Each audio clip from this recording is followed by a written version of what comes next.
ఈరోజు ఆమె కొత్తగూడెం సంబంధించినటువంటి ప్రాంతంలో పర్యటించారు. కొద్దిసేపు అక్కడ మాట్లాడుతున్న సందర్భంలోనే మీడియాతో ఈ స్టేట్మెంట్ చేయడంతో కాస్త గట్టి కౌంటర్ ఇచ్చారు అనేటువంటి ఒక చర్చ ప్రస్తుతం కొనసాగుతూ ఉంది. కవిత ఈ అంశంపైన త్వరలో పెద్ద ఎత్తున ప్రభుత్వాన్ని నిలదీసే కార్యక్రమం కూడా తీసుకోబోతున్నారు అనేటువంటిది చర్చ కొనసాగుతూ ఉంది. 2500 పెన్షన్ 4000, ఇంట్లో ముసలి వాళ్ళు ఇద్దరు ఉంటే ఇద్దరికి ఏజ్ పర్సన్స్కి, తర్వాత కళ్యాణ లక్ష్మి కింద ఇస్తానన్నటువంటి తులం బంగారం. ఇన్ని రోజులు పెండింగ్ ఉన్నటువంటి, అంటే కాంగ్రెస్ అధికారంలోకి వచ్చి 18 నెలలు దాటుతుంది కాబట్టి వాళ్ళందరికీ ఇవ్వాలనేటువంటి ఒక డిమాండ్ని తెరపైకి తెచ్చే అంశం కనిపిస్తూ ఉంది. మరి దీనిపైన కాంగ్రెస్ ఎట్లా రియాక్ట్ అవుతుంది, ముఖ్యమంత్రి కానీ ఇంకా మంత్రులు కానీ ఎవరైనా రియాక్ట్ అవుతారో చూడాలి కవిత చేసిన స్టేట్మెంట్ పైన. Right, thanks for the update Madhu. Yeah, ఒక్కసారి రేవంత్ రెడ్డి ఏం మాట్లాడారో చూద్దాం. ఎప్పుడో ఎక్కడికైనా వస్తా, ఎక్కడికైనా రామాట, ఎక్కడికొద్దు స్వామి, ఎర్రవల్లి ఫామ్ హౌస్కు నేనే మా మంత్రుల బృందాన్ని పంపిస్తా, ఏం ప్రాబ్లం లేదు. తారీఖు చెప్పు, మొత్తం ఈ సెటప్ అంతా తీసుకొని వస్తారు మా వాళ్ళు. ఎర్రవల్లి ఫామ్ హౌస్లోనే చర్చ పెడతాము. చంద్రశేఖరరావు గారి ఆరోగ్యం అంత గొప్పగా లేదు, రావడానికి ప్రయాణం చేయడానికి ఏమైనా ఆరోగ్యం సహకరించకపోతే మీరు కుర్చీ వేసుకొని అక్కడ కుర్చీలో కూర్చోండి. చంద్రశేఖరరావు గారు మొత్తం మాక్ అసెంబ్లీ అని తెలంగాణ ఉద్యమంలో కోదండరామ్ గారు నిర్వహించేవాళ్ళు.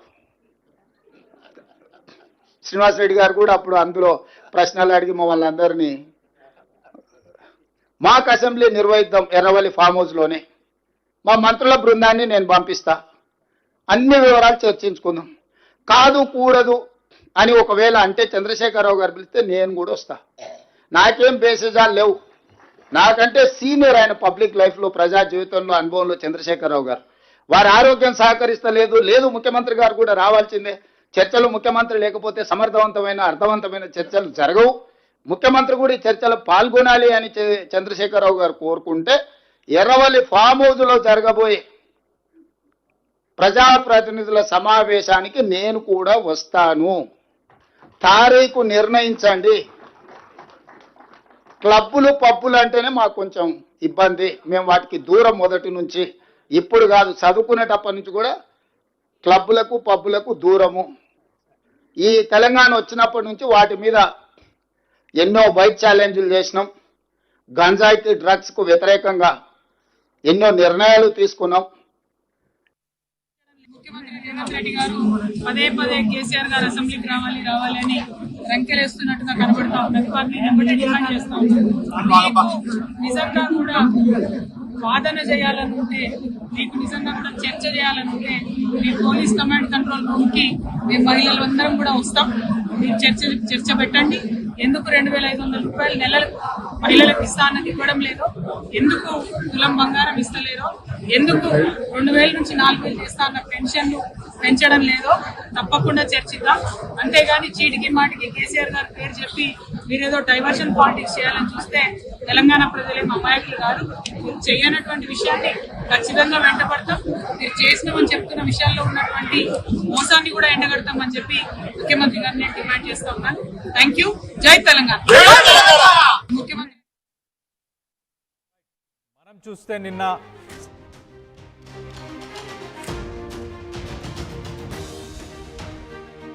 చూస్తే నిన్న సీఎం రేవంత్ రెడ్డి ఏదైతే వ్యాఖ్యానించారో, ఫామ్ హౌస్కి మా మంత్రులందరినీ పంపిస్తా, అవసరం అంటే నేను కూడా వస్తా, ఈ సెటప్ అంతా అక్కడ పెడతాము, మనం ఏ అంశం మీద కావాలంటే ఆ అంశం మీద ఖచ్చితంగా చర్చిద్దామని చెప్పి ఆయన సవాలు విసిరారు. మనం చూస్తే ఇవాళ కేసీఆర్కి ఒక పక్కన హెల్త్ బాగలేకపోవడం వల్ల కవిత జాగృతికి సంబంధించి ఒక కొత్తగూడెంలో ఏదైతే మీటింగ్కి వెళ్ళిందో ఆ మీటింగ్లో ఆమె ఈ అంశాన్ని లేవనెత్తింది. పదే కేసీఆర్ని ఎందుకు పిలుస్తున్నారు, మీ స్థాయి కాదు, కేసీఆర్ని పిలిచే స్థాయి కాదు మీది. సో మీకు నేను సవాలు చేస్తున్న 6 గ్యారంటీలు ఏవైతే మీరు హామీలు ఇచ్చారో వాటన్నిటికీ తూట్లు పొడిచారు. మీరు మహిళలకు 2500 నెలకిస్తా అన్నారు, అది ఇవ్వలేదు. అలాగే బంగారం ఇస్తా అన్నారు, అది కూడా ఇవ్వలేదు. వీటన్నిటి గురించి చర్చించడానికి కమాండ్ కంట్రోల్ సెంటర్కి నేను మహిళలందరం కలిసి వస్తాం, దీనికి మీరు సమాధానం చెప్పడానికి రెడీగా ఉన్నారా అని చెప్పి ఆమె చెప్పింది.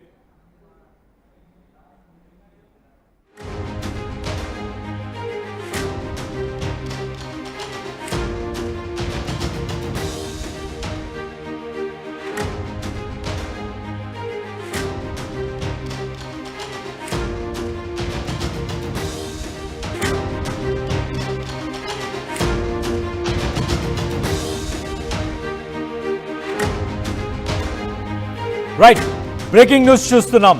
6 గ్యారంటీలకు తూట్లు పుడిచారు. మహిళలకి 2,500 ఇవ్వలేదు, మహిళలకు తులం బంగారం కూడా ఇవ్వలేదని చెప్పి ఎమ్మెల్సీ కవిత, బీఆర్ఎస్ ఎమ్మెల్సీ కవిత కేసీఆర్కి సవాల్ చేశారు. మీరు కమాండ్ కంట్రోల్ సెంటర్కి రండి, మేమందరం మహిళలందరం అక్కడికి వస్తాం, అక్కడికి వచ్చి దీని మీద చర్చిద్దాం.